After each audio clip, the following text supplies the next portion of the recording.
अब थोड़ा एक विशेष बात है, थोड़ा ध्यान से सुनिए, आपने कथाएं सुनिए बहुत। जनक जी की आप खेलन लगो, केबीसी खेलने चलो, 1 करोड़ के वहां पे बैठा दे तो नो आ जाए प्रश्न, जनक जी की बेटियों के नाम बताओ। जनक की बेटी का नाम बताओ। अब बताओ, कहो सीता, उर्मिला, के मांडवी, के सुतकीर्ति। सही ऑप्शन कोई बताए? गहन प्रश्न है।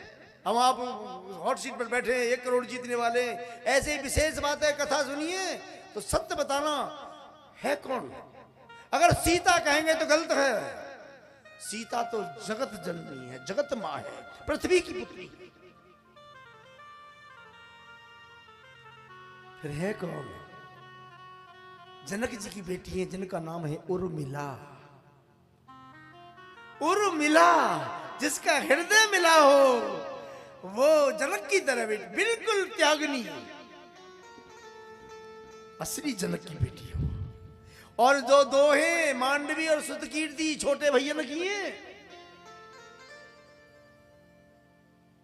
मांडवी और सुतकीर्ति जो हैं वो तो हमारा सिरुद्ध की हैं, लेकिन ऐसा दुलार से, ऐसा प्रेम से पाला और ऐसे डोली में बिठाकर विदा किया। संसार कहता है कि जनक की 4 बेटियां थी। ये है प्रेम करना बेटियों से, ये भाव के, ये तरीका है महाराज। चलो अब कथा की तरफ चलते हैं। अब सृष्टि क्रम रुक गया तो सब के सब ऋषियों ने, मुनियों ने देखा, बोले भाई राजगद्दी पे तो कोई राजा चाहिए। विकुक्षी को खोजा, इक्ष्वाकु के जो पुत्र थे सबसे बड़े, उनको खोजा तो देखा एक जगह बैठे तपस्या कर रहे। हाँ विकुक्षी,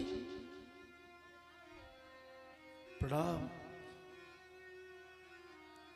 ईश्वर कैसे आए, क्या कर रहे हो? बोले मैं प्रायश्चित कर रहा हूं, मैंने अपने पिता से झूठ बोला था। चलो तुम्हारा प्रायश्चित पूर्ण हुआ, अब तुम राज को संभालो, सारी बात बताइए, राज का उत्तरदायी आपके ऊपर है। देख लो आगे। अब राज में रहते हैं विकुक्षी महाराज, बड़ा सौम्य तरीका से राज करते हैं। इन्हीं विकुक्षी के हुए पुरंजन, और पुरंजन के थे युवनाश, और युवनाश के हुए मानधाता। देखियो, और मानधाता का पुत्र था मुचकुंद, जो गुफा में सो रहा था, जिसके द्वारा भगवान कालियावन को भस्म कराएंगे। और बताऊं एक विशेष बात, जो कहें कि इन मानधाता की बेटी 50 बेटी और 100 ऋषि को ब्याही। अब तुम सोच रहे होगे, बोले देखो कैसी कैसी लिख रही है, एक महात्मा की 50, काऊ के एक ब्याहना, और महात्मा के 50, ये सब क्या है? और थोड़ा कथा को ध्यान से सुनियो। एक दिन की बात, कहते सौबरी ऋषि सरोवर में स्नान कर रहे, वहां उन्होंने किसी मत्स्य को, मत्स्य के साथ में ऐसे रत्न कीड़ा में देखा, तो देखते बेकार आ गया, आंखों में से बेकार आ गया, कानों से बेकार आ जाता है। जैसी बातें सुनोगे मन में विकृति बदलती चली जाएगी, आंखों से जैसा देखोगे बुद्धि विकृति होती चली जाएगी, जैसा अन्न का प्राशन करोगे मन में ऐसे विचार उठने लगेंगे, ऐसे संस्कार बन जाएंगे महाराज। ऐसे ही अब तो इनके मन में आई, अरे बेकार महात्मा बने काहे हमें हैं, याते ग्रस्त जीवन जीते तो बढ़िया हो, चलो अब कछु ना आए महात्मा, तो बस ऐसी मन में आ गई। अब मानधाता पे एक बेटी मांगेंगे, विवाह कर लेंगे। आए गए राज में, मानधाता राजगद्दी पर विद्यमान, आकर कहा, हे मानधाता। मानधाता ने देखी ऋषि कैसे आए, कहा बात है महाराज, ऋषिवर प्रणाम, कल्याण मस्तु राजन। राजा बोले भगवान कैसे आए? बोले हम ग्रस्त जीवन जीना चाहते हैं, हमें कोई एक बेटी दान कर दो। और राजा ने देखी, या महात्मा के पेट में आतना, मुंह में दांतना, चलो जाए ना रहो। और अगर मैंने या के संग किसी बेटी का विवाह कर दिया तो वो बेटी ये कहेगी, अरे बाप तूने मेरा भाग्य फोड़ दिया। और अगर नहीं करता हूं तो ये महात्माएं साप देंगे, मुझे अभी नष्ट कर देंगे। ऐसे लिखा है तुलसी बाबा ने कि भईगत श्याप चुचंदर केरी। ऐसी गति है गई जैसे सांप और चकचूंदर, कोई सांप ने चकचूंदर पकड़ रही, बोले खावे तो मेरे हो, छोड़े तो मेरे हो, क्या करे। अब सोच रहा हूं, अब विचार करियो मने करबे के 6 तरीका हो। काऊ क्या तुम जाओ कछु गाड़ी मांगे बे, कछु चीज लेवे तो मौनम, आदमी मौन है जाए तो जान लियो मने कर रो है। काल विलंबश्च, वह सामान्य देवे में देर करे। तुमने कही ने भैया ना मोटरसाइकिल चाहिए जे तक जानो है तो को मने ना आई तू कछु ले जा हमारे आते भले आदमी, पर वो चाबी ना है पहले ही मोटर इन्हें बालकन की उछलना है परे भैया। तो कहा बताऊं इन्हें बालकन से तंग आएगा हूं, एक मिली को तो आप 2-3 और मार दिए तो जान लियो ढोंग कर रो देनो ना चाह रो। ये उसे पहचान ले करो ना बुद्धि दे है क्या ना। मौनम काल विलंबश्च भूमि दर्शनम, नीचे को देखने लगे। तुमने कछु कही और ए करन लगे। सोचियो तुमने कही दादा कि हाँ, इन्हें कहा हमें कछु जरूरत सी, और सोचिए जिंदगी कहा मांगे बैठो हे मैं समझ जाइयो कि मने करेगो भाई मोह पे तो एक ही बात हमें और तो जानू ना हूं। बोले वहां के बिहारी लाल की अच्छा ना है। और नहीं कहे बता बता क्या बात है, क्या चाहिए, जो चाहिए ले जाओ, देने वाला तो बस क्या बोलो ना ले जाओ। तो ऐसे ही उन्होंने देखा महाराज मौनम, राजा मौन हो गया है। ए राजा बोलता क्यों नहीं। बोले महाराज मैं तो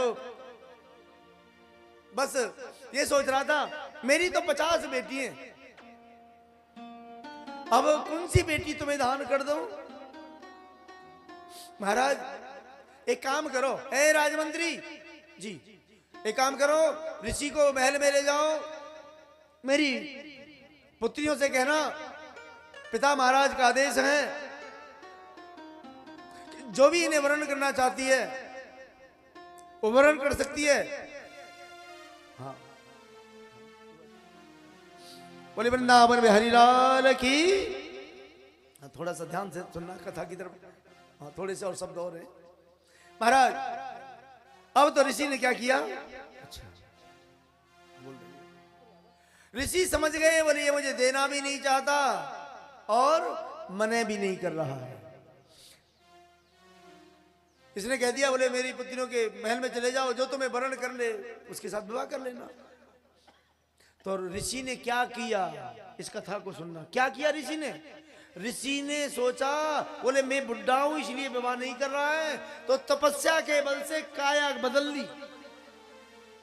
और जब कच्छ में पहुंचे तो मंत्री ने कहा हे राजकन्याओं आपके पिता महाराज का आदेश है, ये ऋषि शादी करना चाहते हैं, कोई भी इनसे विवाह कर सकती है। तो सब की सब बोली एकदम हम पूर्वम मैं भरूंगी मैं भरूंगी, और सब राजी है। और 50 अन्य लेके आएगो महात्मा।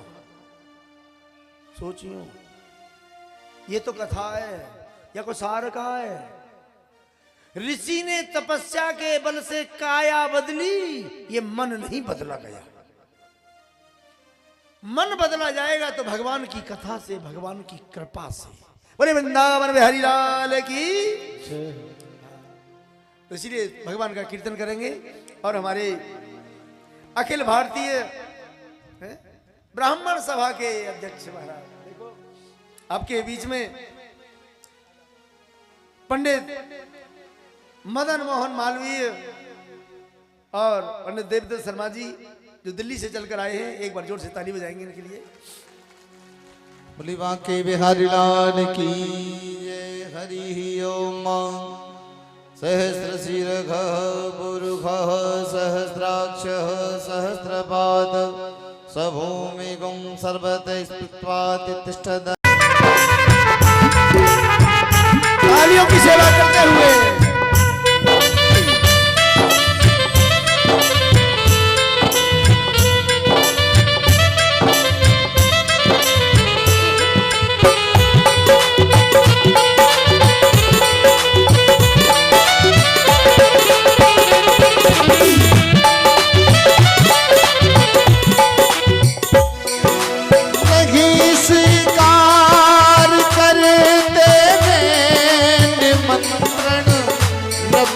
योधन का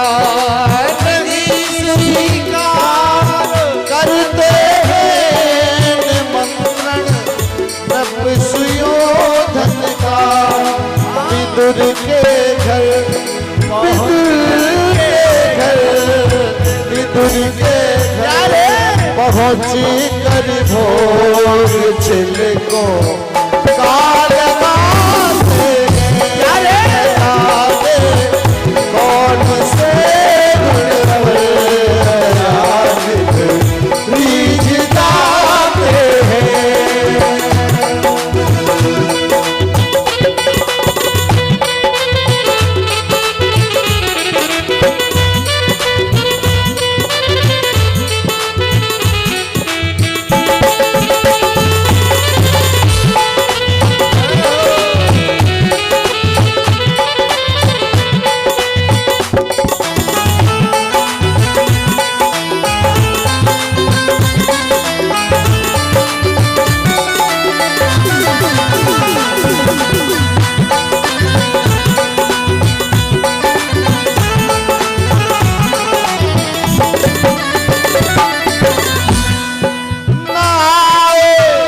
मधुपुरी से गोपियों की दुख व्यथा सुनकर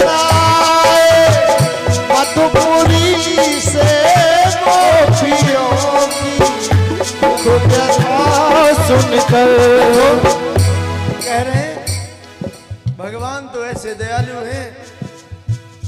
दुर्योधन ने निमंत्रण दिया, स्वीकार नहीं किया। कह दिया रे दुर्योधन, बिना मान के भोजन से भूखा मर जाना अच्छा है। दुर्योधन तेरी मेवा से तो जहर भी खाना अच्छा है।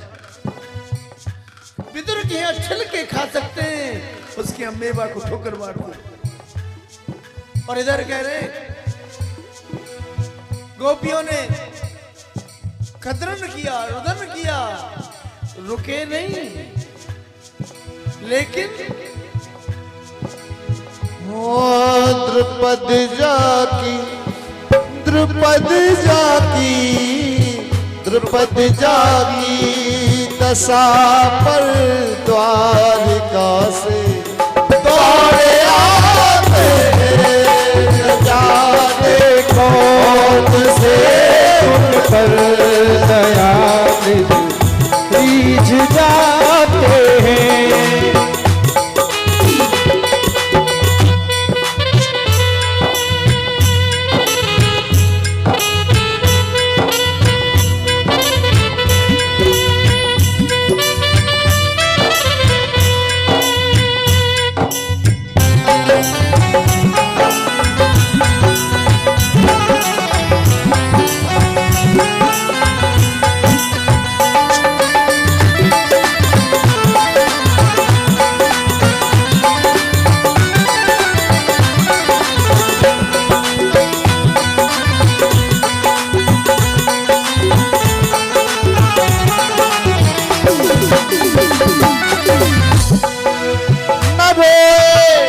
वन में जाने को पिता की वेदनाओं पर न रोए।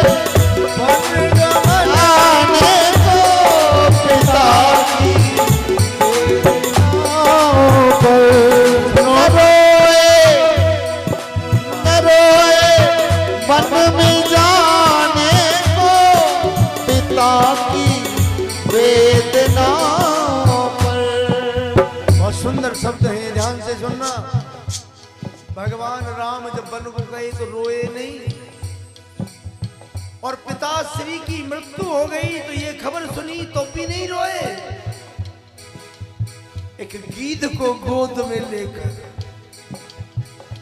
बाप की तरह क्रिया करते हैं, आंसू बहाते हैं। वारे व दया निधान, किस बात पर नीचे जाए वो कह रहे ठाकर गीध को निज गोद में आंसू बहाते हैं। ठाकर गीध को निज गोद में आंसू उठाते हैं।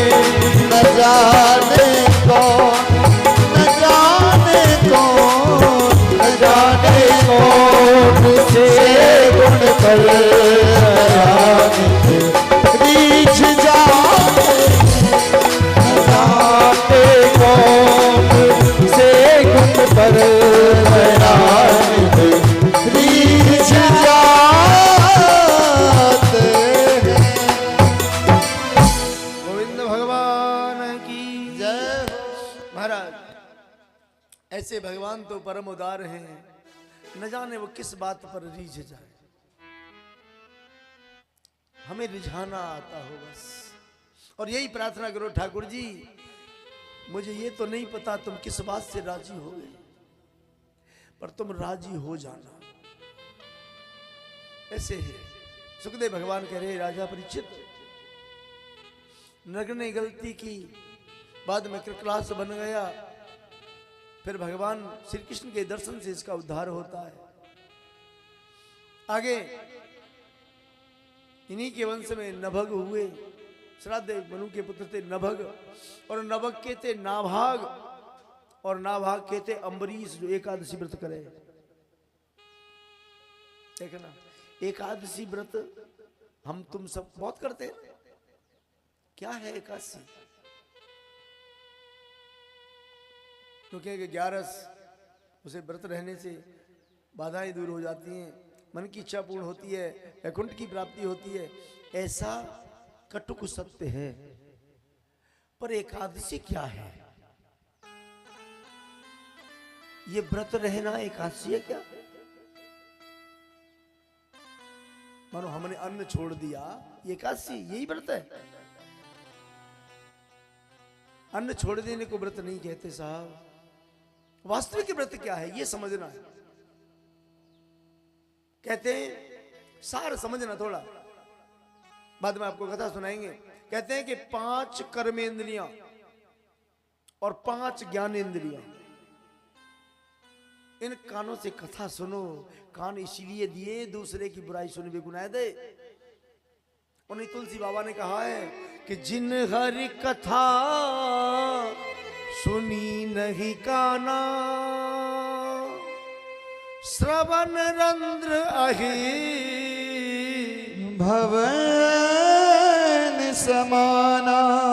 जिन कानों से कथा नहीं सुनी वो तो ऐसे जैसे सांप को बिल। श्रवण रंध्र अहे, अहि माने सांप, सांप का बेटा।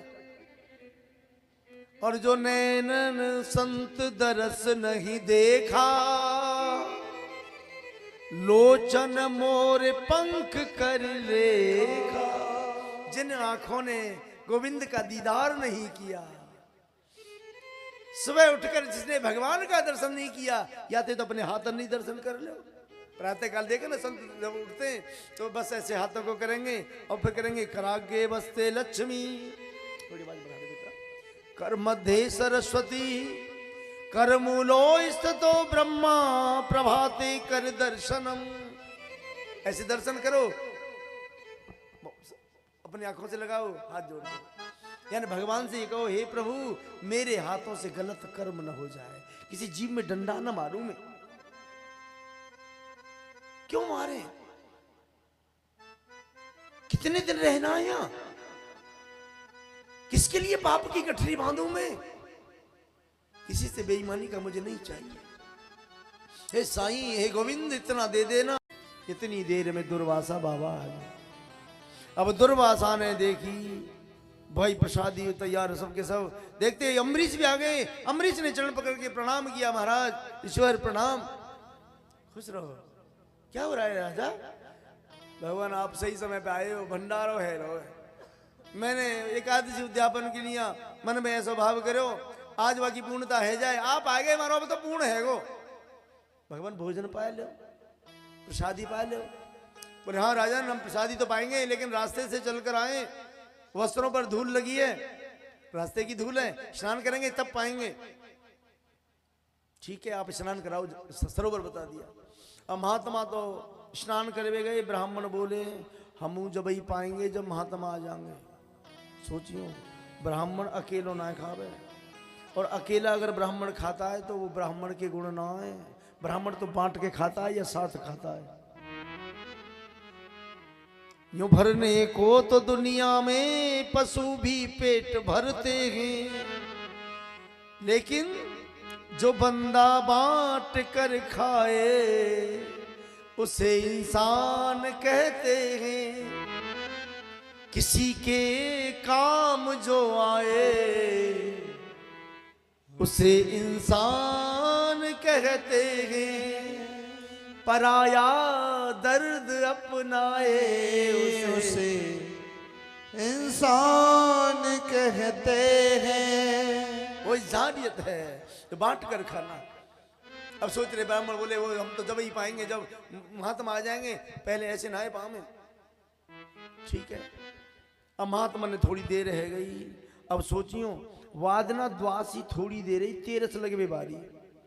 भेदा तिथि में जो तिथि भेदा होती है, मानो द्वासी में तेरस मिल रही है, एकादशी में द्वासी मिल रही है, ऐसे जो दसवीं मिल रही है, एकादशी में दसवीं नहीं मिल जाए। तो ऐसी तिथि भेदा में उद्यापन करेंगे तो संकट भी आ सकता है। अब 10 बजे तक ही द्वासी, फिर तेरस लगवे बारी। अम्बरीश बोले महाराज ब्राह्मणों, बोले हाँ अब कहा करें, महात्मा तो आए ना। बोले महात्मा ना आए तो कोई बात ना आए। बोले फिर मेरा उद्यापन फिर वो अगली साल करना पड़ेगा कि ना। बोले फिर कहा करें। बोले भगवान को चरणामृत ले लो। देखियो, भगवान के चरणामृत लेने से दोष नहीं लगता।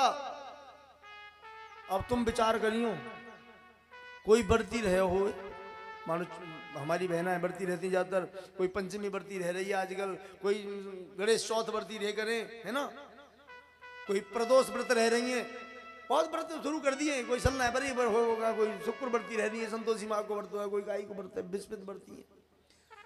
अब ये का धरो है यहाँ? अब यहाँ ध्यान करो ना, ये तो कुछ धरो का परात में कि चिरवाएं के प्रसाद है। प्रसाद है कि चिरवाएं?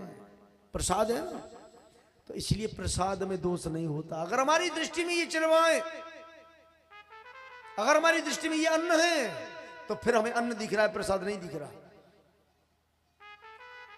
बढ़ती रहे तो प्रसाद है, माथे पे लगाओ, पाए लो, दोष सुनाए लगेगा।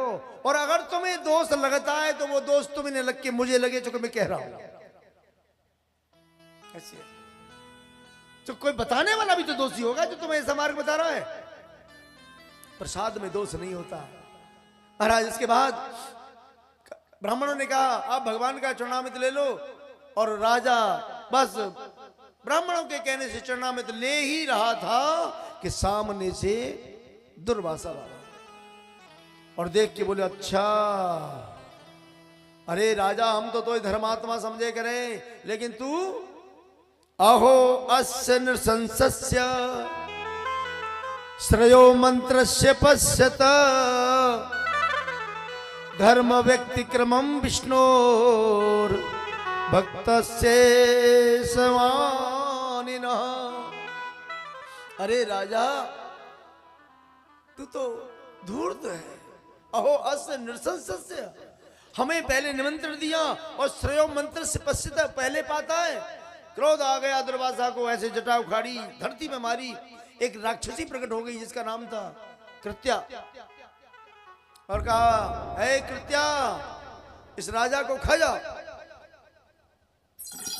ये धूर्त झूठा है। एकदम कृत्या मोह फैलाए के राजा माई भागी।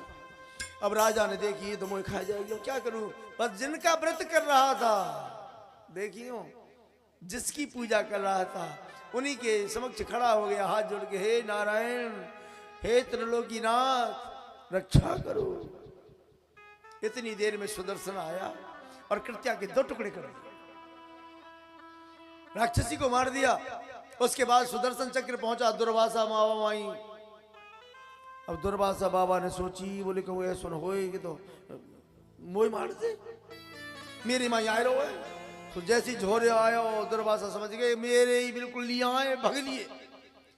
तो भागते भागते पहुंचे ब्रह्मा जी के पास। महाराज ब्रह्मा जी, पिता महाराज, ब्रह्मा पिता रक्षा करो। बोले भाग जा। हाँ हम मेरे भावे को, ये तो सुदर्शन है। शिवलोक में पहुंचे तो शंकर जी ने भी भगा दिया।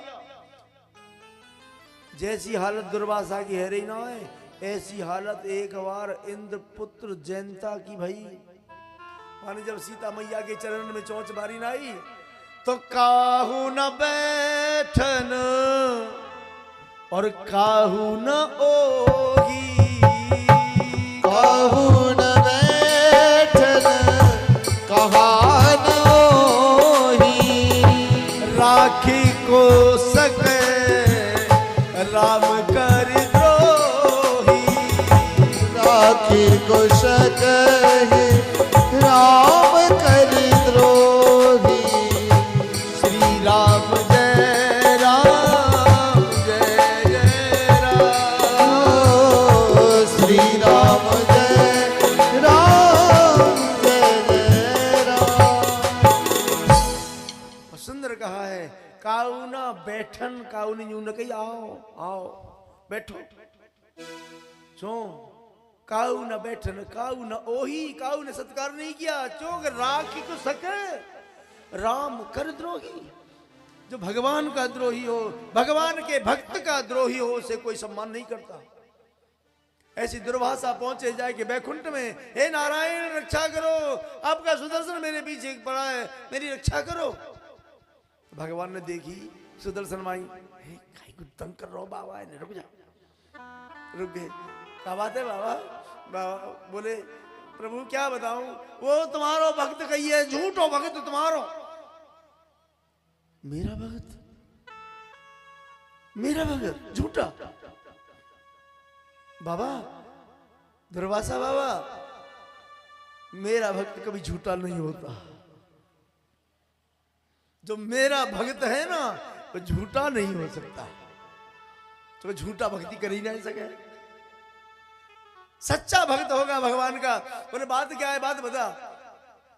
बताइए। बोले वो 81 व्रत करता, हमें निमंत्रण दियो, पहले पाए वहां ने। अच्छा उसने पहले पाया क्या? भोजन ना, भोजन तो ना हो, फिर कहा हो उसके हाथ में था कुछ, कहीं चरणा में तो ना हो मेरो। हो सकता है, तो इसलिए ऐसा करो दुर्वासा, वही चले जाओ। क्यों? तुम रक्षा नहीं कर सकते, इसे कहो ये मेरे पीछे पड़ा है। तो यहां पर बड़े भाव से कहा है, कहते हैं कि अहम भक्त पराधीनो।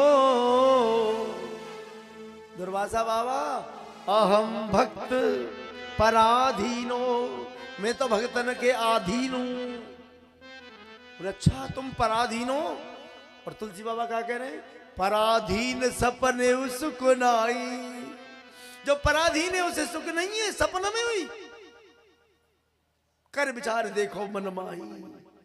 सोचियो। ऐसे यहां कह रहे हैं अहम भक्त पराधीन हो, मैं भक्तन के अधीन हूं। बोले स्वतंत्र कोई है? बोले हाँ है स्वतंत्र इव दुजह। अगर कोई स्वतंत्र है तो ब्राह्मण, इसलिए वही चले जाओ बाबा, मैं तो हूं भगतन दास। और बड़े भाव से कह रहे हैं दुर्वासा सुनिए। सुन बदल। हरि में तो हूँ भगतन को